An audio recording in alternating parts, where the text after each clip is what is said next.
Jessii Vee, and yes, I am wearing a shirt covered in creepy doll heads. You shouldn't be surprised by now. But it was so hard focusing this video because in the viewfinder, it was focusing on the dolls' faces and not mine. It was a little bit creepy. Alright, so as you can tell by the title of today's video, I'm going to be talking about the true story and the true inspiration behind the movie The Babadook. If you have never seen this movie, you have missed out on life, I'm telling you. It is definitely a very scary horror movie, and even if you haven't watched it, that is okay. I'm gonna tell you all about what the movie is about, so that way when I talk about the true story, you'll have like an understanding. All you need to know is that he's a very, very scary, creepy creature, and it's kind of disturbing that it comes from something from real life. Before I get started though, I do have an announcement for a new item we just put on the website. It is yet another plushie. It is also something else that has a crescent moon on it. So this is a Precious Moments plushie, and it says, "I love you to the moon and back." And then there's this really cute holographic star. I love it so much. It's so squishy. So squishy. So we have these on the website for limited time. If you would like one, I have linked it down below. It's currently sitting on my bed, and I just love it. By the way, I know I update you guys a lot about what we put on the store, and that is because it's not just like my merch, it's actually a family-run store. So all of my family members have their cool different lines on there. So you're not only supporting me, you're supporting them as well, and it's more of a store than it is just my merch line, if that makes sense. So whenever we have something new and exciting on there, I want to share it with you guys because you're my friends, you're my family, and I just really appreciate your support, and I'm just so excited about stuff like this, like genuinely. So I really hope you guys don't mind the updates. I'm just like super passionate about the store that we have. Okay, so without further ado, let's get right into this video. First, I'm gonna talk about the Babadook movie. The Babadook is an Australian horror movie that came out in 2014 about a single mother that is plagued by the violent death of her husband while also battling with her son's fear of a monster called the Babadook lurking in the house. I remember when this movie first came out in 2014, every single person around me and on the internet was saying it was the scariest movie they had ever seen. I remember kids everywhere becoming so terrified of this fictional monster. Even the director of the Exorcist movie, which is also said to be like one of the scariest movies of all time. The director said, and I quote, it was the most terrifying movie that he had ever seen. So that's definitely saying something. So of course, when I found all of this out, I went to watch it, and yes, it's definitely an amazing movie. If you want to feel completely unsettled and freaked out, it's the movie for you. And as you know, I love doing this series, looking at horror movies and looking at the real like truths behind them, like where the inspiration actually came from, and the Babadook is no exception. By the way, the Babadook's chant is literally Babadook. Dook, dook. Like that's the scary noise he makes. Of course, I don't make it that scary, but it's scary in the movie. Alright, so let's talk about how the Babadook is summoned in the movie because he comes from a children's book. The Babadook appears as a towering, shadowy boogeyman wearing a black coat and hat with long, claw-like hands and a pale, frightening face. The specter is almost completely shrouded in shadow and also can take the form of everyday objects. There's this one scene where the mother sees a coat and hat hanging in the basement of her house and it looks just like him. And the Babadook haunts whoever reads its poem and hides inside a pop-up book that mysteriously appears in random homes. And basically, as its prey becomes more and more frightened, the Babadook then becomes more and more monstrous. So it almost sort of feeds off of your fear. So when this single mother in the movie reads this book to her son Samuel, they both become increasingly paranoid that this monster is now lurking in their house. So here's how the book goes, because I think if you haven't seen the movie, it's important to like know how this thing comes about. If it's in a word or it's in a look, you can't get rid of the Babadook. If you're a really clever one and you know what it is to see, then you can make friends with a special one, a friend of you and me. A rumbling sound, then 3 sharp knocks. Babadook. Dook, dook. That's when you'll know that he's around. You'll see him if you look. This is what he wears on top. He's funny, don't you think? See him in your room at night and you won't sleep a wink. I'll soon take off my funny disguise. Take heed of what you've read. And once you see what's underneath, you're going to wish that you were dead. I'll wager with you. I'll make you a bet. The more you deny, the stronger I get. You start to change when I get in. The Babadook growing right under your skin. Come see what's underneath. Did I just awaken the Babadook in my house?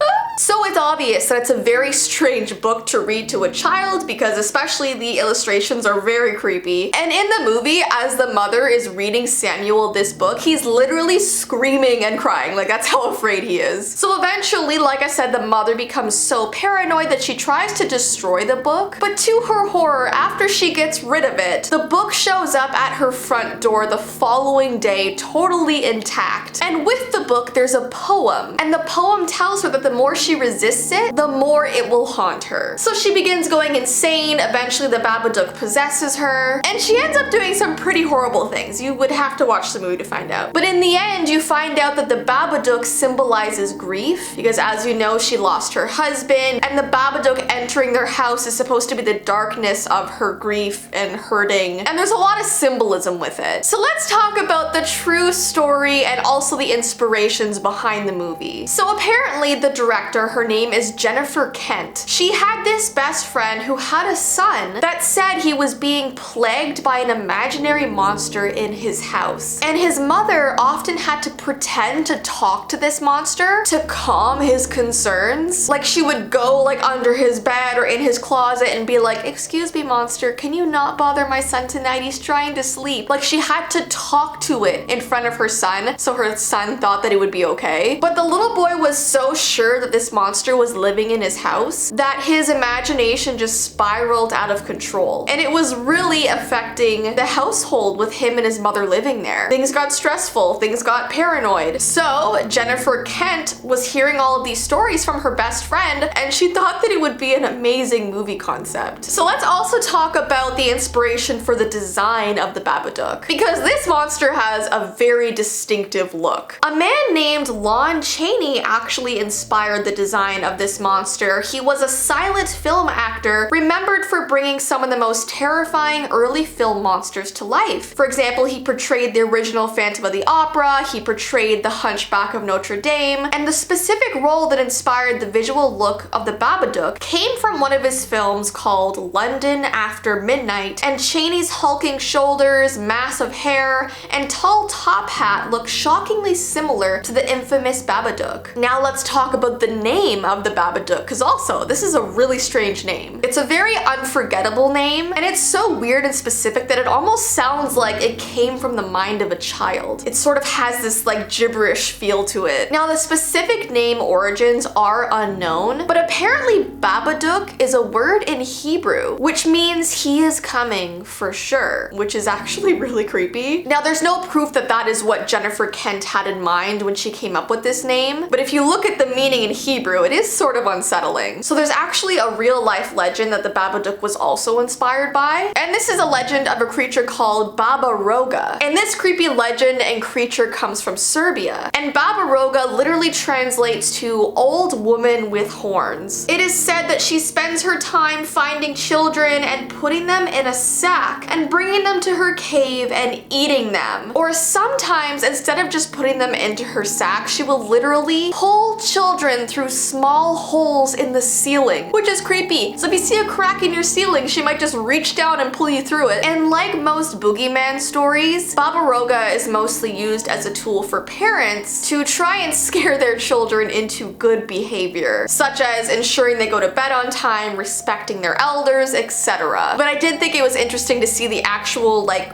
legendary creature that the Babadook was inspired by, even though they don't look that similar, right? Anyways, so guys, that is the end of today's video. If you want me to continue doing this series talking about horror movies and the true stories or inspirations behind them, give this video a thumbs up and let me know. And don't forget, if you would like the new Crescent Moon plushie, I have linked it down below. But I hope you guys have an awesome rest of your day, and I will see you in my next video. Bye!